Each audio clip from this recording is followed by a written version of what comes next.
Welcome to the Damascus Encounter, your interesting program where we share people's experiences and how they encountered Jesus. On the program today, we have a guest who has been with us the last edition of the program, Pastor Eddie Ewoh, who is president of Cross River Conference in Nigeria. Pastor Eddie, welcome once again. Thank you. So, you talked about getting interested, now seeing some sense in what the church was talking about, the level of organization, and some sort of sincerity. You want to take it up from there? Yeah. So I was convinced that these people were actually legitimate, open-hearted. Okay, why? Because of the questions you asked, Yeah, the answers because I asked questions, not just to one individual. Okay. I met almost all the members of the team with same questions. Now, the sincerity in the answers, were just too much for me to downplay. Okay. They all seem to be consistent. Okay. They may not explain in the same words, same way. but the ideas are just, aligning. So they talked about baptism, and I said, well, I went into very serious argument about getting baptized. No, when I'm ready, I will. I remember one of the pastors telling me, you don't need to be ready. It is Jesus who makes you ready. Baptism is just an acceptance and the willingness to allow change happen in you. Oh, so, okay. Okay, so the day I took the form to fill for baptism, wow, more than half of the class, stood up, and I was like, wow. Oh, were they all waiting on me? Okay. So I just went in, got baptized. That was November 1998. So by March, I indicated interest. March of 1999? 1999. Okay. I indicated interest to join Pastor Udo's team. By the way, he was the one who conducted that event. Okay, the evangelistic campaign. Yes. So I joined his team to a community somewhere in northern Cross River. So when we got there, 3 weeks, there was baptism. Somehow the people requested that I stay behind. So that was the days where when pioneering, church planting was without pay, so he just survived. And I'll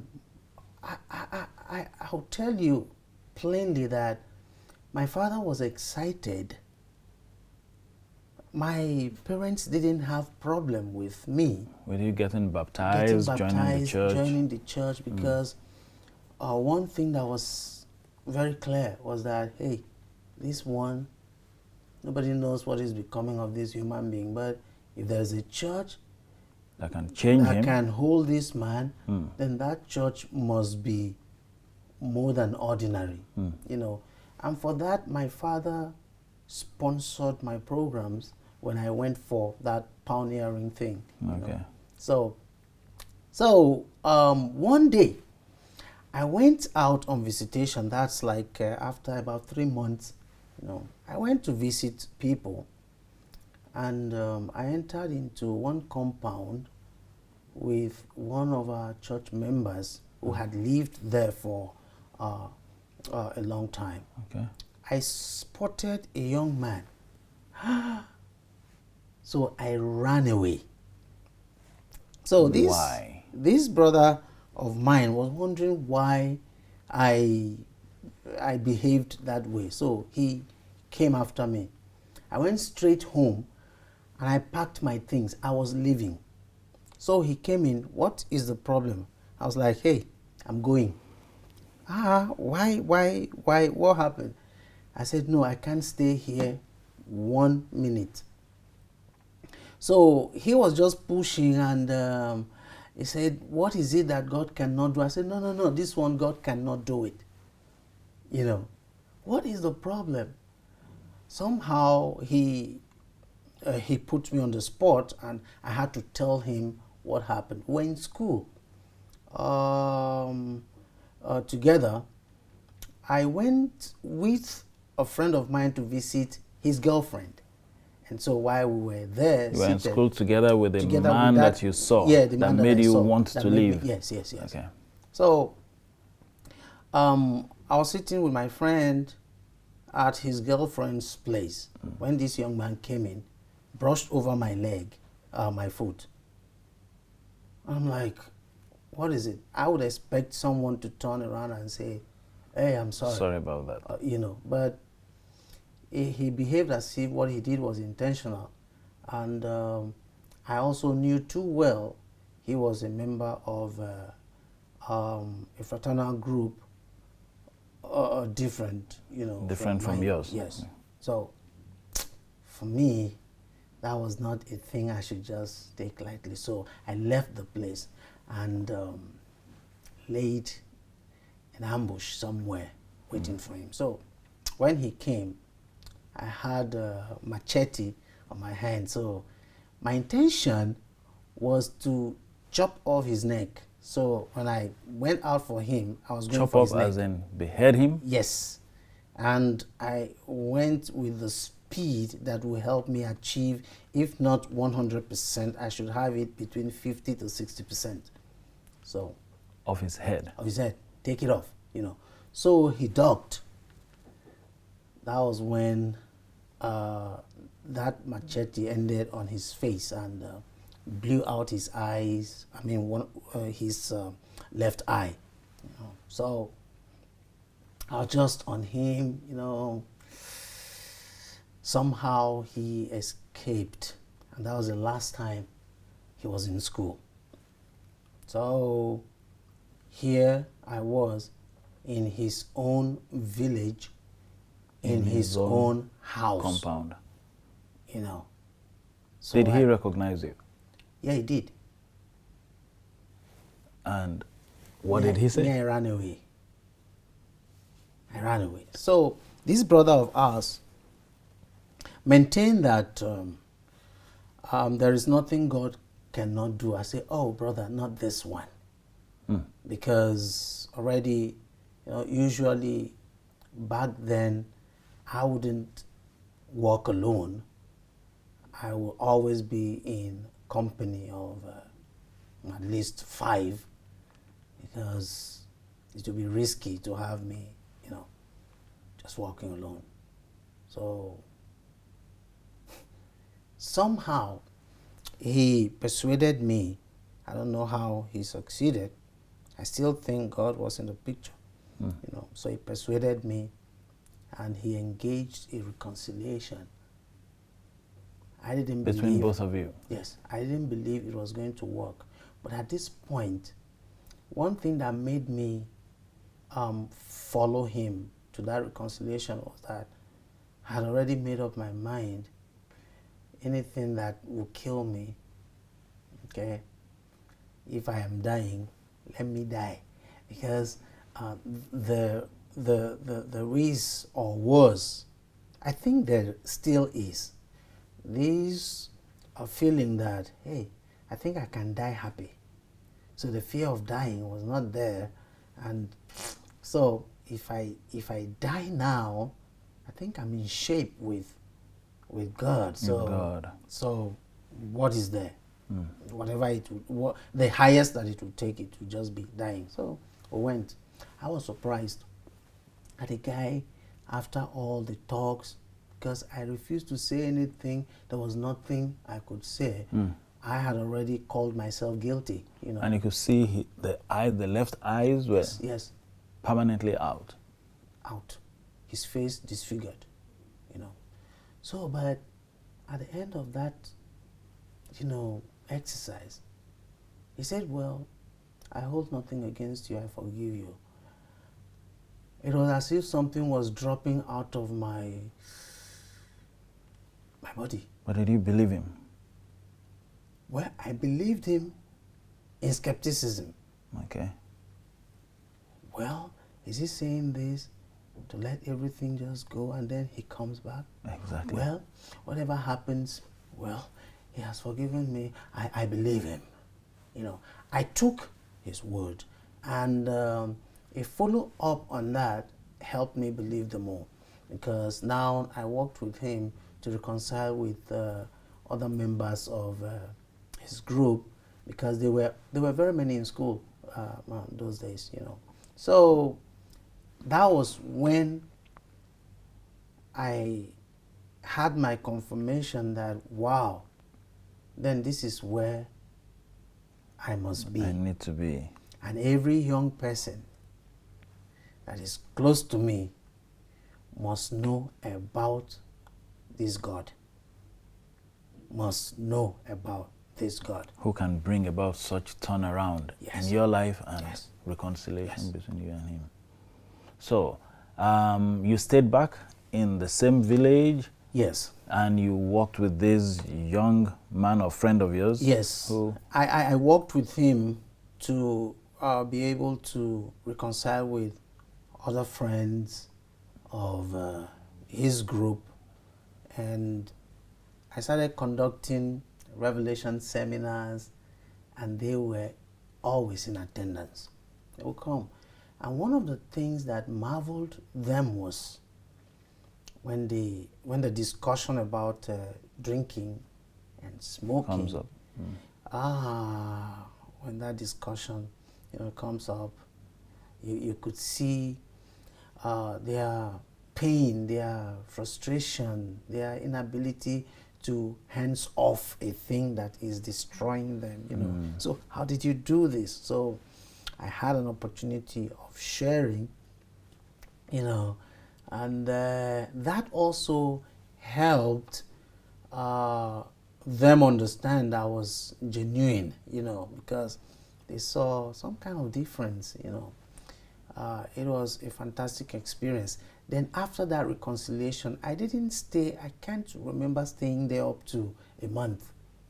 The next thing was a call to go to somewhere in Akwa Ibom, and that was how I left that community. And I was just imagining all the while, I had been there for over 3 months, but just about the last few weeks, this whole thing unveiled, and after that, boom, I was gone, So I was convinced that, wow, this is the spot for me. That was the reason why God brought you there. Yeah. And it was a very significant one. Yes, I believe that. Okay, we'll come back and share a little more on some of the things you've been able to do, having become Christian, baptized Seventh-day Adventist, and also a pastor, and of course how you got your training. Don't go away, we'll be back with Pastor Ewoh in a short while. Welcome back to the Damascus Encounter. We have Pastor Ewoh in the house, who is president of the Cross Rivers Conference here in Nigeria. Pastor Eddie, so you got baptized, you met this man, reconciliation was done, and then ministry began. Today you are a pastor. How did you get your pastoral training? So my decision to get every young person, by my new religion, helped me to reach out. And before long, the mission then, especially with the evangelist who is the person of Pastor Basi Udo, took a special interest in my works. All right. Put it that way, So he knew that I had my way of talking with young people. Why I do not talk with this sense of pride that I have been on the good side with God. No, I come with how far, how deplorable I had been, and why I am where I am You are today. today, and that usually moves people. Yeah, certainly. Yeah, usually it does. Now, the way you handle people who are people you consider vulnerables, people you consider outcasts, those ones that God has forgotten, as we used to behave. We don't say it, but we behave like that. Like as if they are lost. Yeah, so they are irredeemable. So, and I believe even today that if there was one irredeemable fellow living, that person is me. And so if God went out of his way to save me, then there is nobody he cannot save. So I go looking for those nobodies. And it used to be very fruitful. It has been. So it was at that point he asked me if I would be interested in going into ministry full time. This was 2000, the ending part of the year 2000. Yes. Okay. So when an opening came, he asked me to apply. I did. So in 2001, I was, I was employed. So it's been like that since then. I have also decided to keep my ministry with the vulnerables, the outcasts, And the young people. and the young people. Because if you consider like Eric Erickson, looked at personality development to be predetermined by psychosocial conditions or developments, looking at the different ages. I sit back to look at how I grew up. I have a vivid memory of my growing up, my experiences as a child. I can point out events in the whole of the 45 years I have lived. I can identify events from, say, age 5, 6, thereabout. Okay. I can picture out. So it is easier for me to see the skeleton of my life and how this whole thing played out. I have seen instances where I should not be alive, but God kept me, and it is now I understand He kept me for this moment, for just the things I do. And so I'm interested in almost everything that will help a child not run the path That you traveled. that I traveled. If I can stop you, I will do everything to stop you.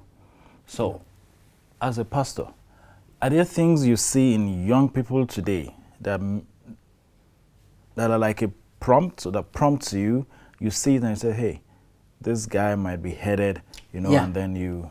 A lot of time. Okay. A lot of time. And I know you have also you have all sorts of, you've done all sorts with young Yes, people. You want yes. to mention some of those?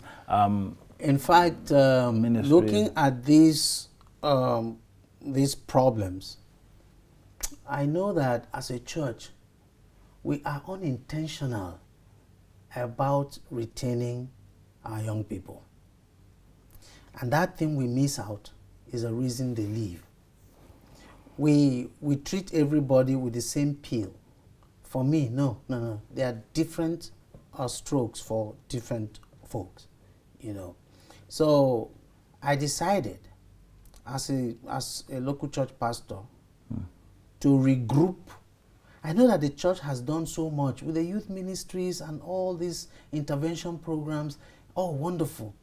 But one problem we have is we exercise these things for exercising a project or a program for the program's sake. But for me, no. These programs should be created in the context of what is happening around in a particular environment. Yes. So for that, I decided to group my church members into specific groupings that will help us address their issues. So, age 0 to 6, I leave you to your mother, to let parents take care of that. Take care of them. But from 6 to 12, I group them up, and the other thing I do is when I put them into this grouping, I want to take elements from the advertising, make publicity as to strategically brand you into a group so that you feel okay to belong there, and it's been working. So from ages 6 to 12, I call them Child of Destiny. Child of Destiny. So they have their own program that will meet their needs specifically for them. So the age 13 to 19, I call them Teens Things, and I brand their program Teens Things. Okay. That sounds interesting. TENZ and THINGZ. Oh, okay. Right. GZ. Things. Okay. Just assign some colors to it, and they identify themselves with those colors, And then for ages 20 to 39, group them all, and I call them 20s and 30s. Their meetings are always with fun, plenty of fun, And then it used to be 20s and 30s, single and married, but somehow there is a group that we neglect. Before young people get married, we do marriage counseling, and the moment we finish, we shut down on that chapter when the real job is actually beginning. Okay. We encourage them to get married, and then we look away from them. We look away and look for who's coming next. So for them, I have intimacy one-on-one. It's been very powerful, and some older couples also used to enjoy it. And the moment we finish, their package is always very heavy, and we must end it, especially if we're doing the yearly kind of convention, apart from the every week interaction. Now, every year, they gather, coming together of everybody. And at the end of that gathering, we do a marriage renewal. They renew their vows, and plenty of fun. So this is for those within the age bracket of... This one is just fresh couples, but we accommodate older folks. Yes. Okay. So now I also discover that we have crisis with our teenagers. Okay. And we never agree. So how do we help the church and the church members understand that age is not what you would win if you want to fight? There's no fight that has been successful. You don't fight the teenagers. No, you don't. You walk with them. You walk with them. And because of that, we came up with what I called easy parenting.